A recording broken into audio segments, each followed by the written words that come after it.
Bom dia, amada igreja, graça e paz. Mais um domingo com a nossa escola dominical, dando fechamento no Antigo Testamento, com os livros proféticos. Afinal, o que são profetas? Para que serve?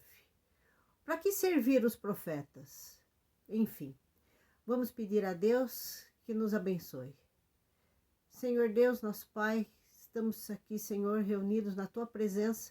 Graças, Senhor, te damos, Senhor, pela esta oportunidade, por mais esta oportunidade, Senhor. Ó, Senhor, ilumina-nos, guarda-nos, que nós possamos, Senhor, estar transmitindo a Tua verdade, a Tua palavra, e dizer assim como os profetas diziam. E assim disse o Senhor. Estas são as palavras do Senhor. Te agradecemos, Pai, e pedimos, ilumina nossos corações e mentes, põe o Espírito Santo sobre cada um de nós, Senhor. É o que te pedimos em nome de teu Filho Jesus. Amém. E para o nosso versículo de estudo, 1 Pedro 2, versículo 9. Vós, porém, sois raça eleita, sacerdócio real, nação santa, povo de propriedade exclusiva de Deus, a fim de proclamardes as virtudes daquele que vos chamou das trevas para a sua maravilhosa luz. Irmãos, eis aí o que é um profeta. Admoestar e trabalhar com todos, mostrar o caminho da verdade e da palavra do Senhor. Nós estamos em um período que precisamos de profetas. Vamos também dar uma olhadinha aqui em Êxodos 19, um pouquinho antes dos 10 mandamentos. E Êxodos 19, 5, versículos de 5 a 6. Agora, pois, se diligentemente ouvirdes a minha voz e guardardes a minha aliança, então sereis a minha propriedade peculiar entre todos os povos, porque toda a terra é minha. Vós me sereis reino de sacerdotes e nação santa. São estas as palavras que falará aos filhos de Israel. Então Deus traz do povo de Israel para que o povo de Israel seja a nação santa, seja exemplo entre todas as nações. Mas aí o povo cai. Aí o povo cai novamente e vem os juízes. Qual a diferença entre os juízes e o profeta? O que é um profeta? O juiz, ele surge pela iniquidade do povo. Ele surge naquele momento que não há uma liderança e que o povo está disperso, fazendo um monte de besteira. Então surgem os juízes para unir esse povo e trazer esse povo novamente ao chamado do Senhor. E já os profetas, nós temos uma grande diferença. O profeta, ele vem quando os reis que deveriam tomar conta, os reis que deveriam dar o exemplo, acabam desvirtuando a nação. Então, profeta, o que é o profeta? São homens levantados por Deus para trazer de volta a consciência do rei, para que possa admoestar esse rei, que possa aconselhar esse rei, para que possa trazer este rei de volta ao caminho do Senhor. Então, o profeta, como a gente sabe que esse profeta funciona? É de verdade o profeta. Primeiro, pela consistência doutrinária, ele tem que estar dentro da Torá. Ele tem que estar dentro da palavra do Senhor. Ele não tem adivinhação, ele não faz uma previsão assim, jogando sortes. Ele vem falar a palavra do Senhor. O Senhor vem e fala com ele e diz, dizei assim. E ele vai ao povo e ele tem a fórmula. As palavras do Senhor. E o Senhor disse. E o Senhor sempre falando em nome de Deus. E mais, um testemunho verdadeiro. Ele não se deixa levar por outros. Santidade moral e traz uma mensagem transformadora. Então, o profeta é a equipe de resgate de Deus. o profeta, ele vai resgatar as leis, vai resgatar o povo, vai resgatar o rei, ou vai tentar trazer de volta, para que não fique como em Crônicas a gente vê tanto. E fez o que era mal perante o Senhor. Tantos reis, Jeroboão, coloca 2 estátuas de bezerro de ouro novamente. E fez tudo o que era mal na presença do Senhor. Então, estes profetas são para exortar os reis para voltarem ao caminho do Senhor. Ah, mas eles sempre eram ouvidos? Não, não. Nós vamos dar uma olhadinha aqui na Bíblia, em 1 Reis. Vejam como os profetas eram tratados muitas vezes, porque os reis, assim como a maioria das pessoas, gostam de ouvir coisas boas a seus respeitos, né? E dizer, oh, majestade, você vai ganhar guerra, oh, você vai ser maravilhoso, oh. Nós vamos ver aqui em 1 Reis 22, de 13 a 16, deixa eu ver, 22, 13 e 16, um pouquinho sobre a profecia de Micaias, Micaias. Então, o que acontece? O mensageiro que fora chamar a Micaias falou-lhe dizendo, eis que as palavras dos profetas a uma voz predizem coisas boas para o rei. Seja, pois, a tua palavra como a palavra de um deles, e fala o que é bom. Respondeu Micaias, tão certo quanto vive o Senhor, o que o Senhor me disser, isto falarei. E vindo ele ao rei, este lhe perguntou, Micaias, iremos a Ramote Gileade a peleja ou deixaremos de ir? E ele respondeu, sobe e triunfarás, porque o Senhor a entregará nas mãos do rei. O rei lhe disse, quantas vezes te conjurarei que não me fales senão a verdade em nome do Senhor? Então disse ele, vi todo Israel disperso pelos montes como ovelha que não tem pastor. E disse o Senhor, estes não têm dono, torne cada um em paz para a sua casa.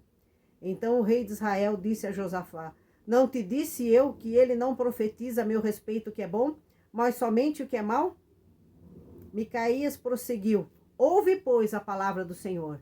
Viu o Senhor assentado no seu trono e todo o seu exército do céu estava junto dele, à tua direita e à sua esquerda. Perguntou o Senhor, quem enganará Acabe para que suba e caia em Ramote Gileade? Então, irmãos,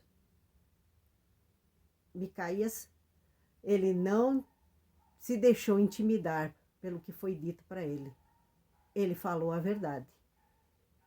E, ao contrário do que o rei queria, que fosse dito a ele coisas boas. Ah, você vai ganhar a guerra. Ah, você vai ser maravilhoso. Nós vemos também em Davi, Natã. Natã pega Davi de jeito, com aquela história da ovelhinha, né? Ah, tinha uma ovelhinha só e o Senhor pegou e mandou matar a ovelhinha do homem. Ah, quem é este malvado? És tu, majestade. Então, o que o profeta faz? Ele fala, ele chama a consciência, ele coloca no caminho. Ah, mas ele prevê? Ele fala o que o Senhor manda. Ele não tem uma visão maravilhosa. Ele vê, como nós estamos vendo aqui. Ele vê mais ou menos montanhas. A montanha mais alta, às vezes ele vê coisas muito mais tarde. Uma coisa que vai acontecer daqui a algum tempo, como a gente vê a profecia de Daniel, que Daniel vê, primeiro o quê? A queda, primeiro vê o que acontece com Nabucodonosor. Daí depois, com o Império Macedônico. E depois, muito mais tarde, a escatologia, o Apocalipse, o final dos tempos. Então, nenhum profeta tem a noção deste tempo, porque o tempo é de Deus, o tempo é do Senhor. O profeta, ele fala por agora, então ele vê as 3 montanhas juntas. Se você olhar do lado do profeta aqui, ele só vai ver a parte mais alta de cada uma dessas 3 montanhas. Então, Por isso que às vezes fica difícil de dizer se o profeta está falando para o presente, se o profeta está falando para um futuro não muito distante, ou se está falando para o fim dos tempos, que só a Deus vai pertencer, que a gente não sabe o que vai acontecer. Mas a profecia do agora a gente sabe. Porque o profeta vê a iniquidade do povo, vê a iniquidade dos reis. E o Senhor chama o profeta e manda falar. Assim diz o Senhor. Assim será dito em nome do Senhor. Então, irmãos, o que isto serve para nós hoje? Não vou detalhar cada um dos profetas, porque nós temos 5 profetas maiores e nós temos 12 profetas menores. Desde as profecias imediatas, as questões das invasões, do povo que vai ser disperso, que o povo vai ser novamente acolhido, até a vinda do Messias e após a vinda do Messias, o que acontecerá no final dos tempos. Mas isto vou deixar para que os irmãos leiam e deem uma estudada mais profundamente. Que a minha função aqui é dar um fechamento nesta parte de Antigo Testamento. Explicar como este movimento profético pode ser usado hoje. Nós somos uma nação eleita. Nós somos a nação eleita de Deus. Não vos conformeis com este mundo, assim como os profetas também não se conformaram. Deus mostrou para Jeremias como estava o povo, como os anciãos estavam às escondidas, adorando o sol, adorando outros deuses, se imiscuindo com valores que não eram do povo de Deus. E nós, como estamos hoje, irmãos? Até que ponto nós estamos deixando o mundo entrar dentro das nossas igrejas? Até que ponto está entrando este mundo no nosso coração? Este é um problema muito sério.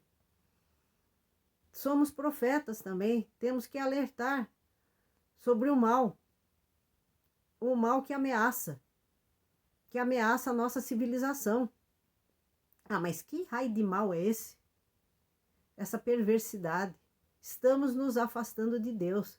Quando nós deixamos de fazer oração nas escolas, quando nós não permitimos que se fale o nome de Jesus, isso não é um Estado laico, é um Estado laicista.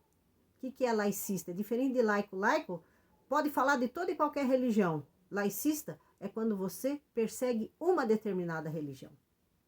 Então você pode falar de qualquer coisa, menos do cristianismo.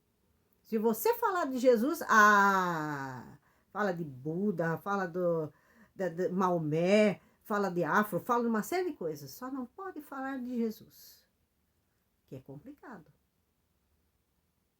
Irmãos, onde estará a nossa salvação? Onde estará a salvação do mundo se nós não estivermos com Jesus? Nós estamos aqui, nós estamos vendo agora e temos que olhar para o mais tarde também. Nós estamos nesta visão, olhar aqui estas 3 montanhas. A próxima, a mais ou menos, e a mais tarde. O que nós vamos deixar para os nossos filhos e netos? Que mundo nós estamos deixando? Muito complicado, irmãos. Somos nação eleita. Somos nação escolhida do Senhor. Como os profetas, todos foram mortos em Jerusalém. Jesus fala isso. Ai de ti, Jerusalém, que mata teus profetas, como a galinha quis colocar-vos como pintinhos nas minhas asas. E nós, que fazemos? Qual o nosso testemunho cristão? Que não basta ler. Ai, que bonitinho. Ai, nossa, Elias fez tudo isso. Nossa, o fulano, nossa, Abacuque. Até quando, Senhor? Até quando? E nós, até quando? Até quando isso vai estar nas nossas mãos e nada faremos? Somos uma nação profética também. Somos a nação eleita. Mas eleita para quê? Para nos imiscuir no mundo? para deixar o mundo entrar no nosso coração? O que é pecado? O que é iniquidade? Iniquidade é quando o pecado vira comum. Iniquidade é quando você não sai daquela mesmice. Iniquidade é quando tudo é permitido porque tudo é normal. E não é normal, gente. Não é. Não existe relativo. Não existe. A palavra do Senhor é uma. Seja a tua palavra sim, sim, não, não. Então não é possível ter a sua verdade e a minha verdade.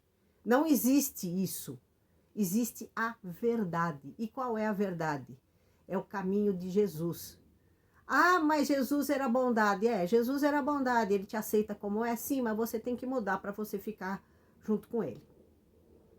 Não tem essa história de, ai, não, eu aceito, mas eu continuo fazendo as mesmas coisas. Não existe isso. Isso é falso. Isto não é religião. Isto é hipocrisia. Isso é farisaísmo. De nós acharmos que fazendo as mesmas coisas, nós estamos salvos. Não, não, não. Somos a nação eleita. Somos profetas. Todos nós somos profetas do Senhor. E cabe a nós ter esta visão do agora, do mais tarde e do mais tarde ainda, que é quando o Senhor voltar.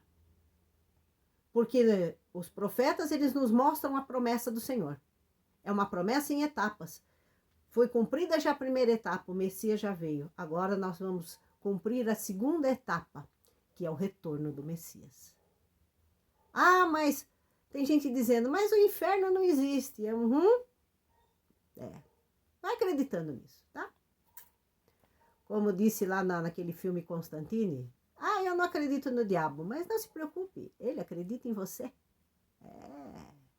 Então, irmãos, vamos lá. Serão duras estas palavras, mas ou nós nos colocamos nesta missão profética, ou podemos fechar a igreja. Podemos fechar todas as igrejas do mundo inteiro. Porque ou nós assumimos a nossa posição, como Cristo assumiu. Porque, Cristo dá a face. Vamos analisar. Cristo dava a face para os humildes, para os pobres, mas para os fariseus ele enfrentava cara a cara. Ele não deu a face para os fariseus, tá? Ele batia de frente com os fariseus. Então, gente, vamos com calma, muita calma nessa hora, que Jesus é bondade e misericórdia. Ele é bondade e misericórdia, mas você não pode continuar no erro. Lembra aquela história do homem da mão ressequida? Que 38 anos, não tinha ninguém... Da mão ressequida, não. Que o cara era paralítico e não tinha ninguém para colocá-lo no tanque de Betesda. 38 anos ele tentando, e o anjo vem e agita as águas. Jesus curou o homem. E depois, quando encontrou o homem no templo, falou o que para ele? Muda a tua atitude para que coisas piores não te aconteçam. Tá escrito lá. Então, mude. Nós temos que mudar. Nós temos que ser como Cristo. Mas nós temos que enfrentar os nossos desafios. Bater de frente com quem precisa ser batido de frente. Ter amor para aqueles que precisam do amor. E fazer a nossa missão. Evangelizar, falar, proclamar e não nos conformarmos com o mundo como está. Esta é a missão do profeta. Então, irmãos, próxima aula nossa, estaremos trabalhando com o Novo Testamento para dar o fechamento da Bíblia como um todo. Tá? Até a próxima, com a graça do Senhor. Amém.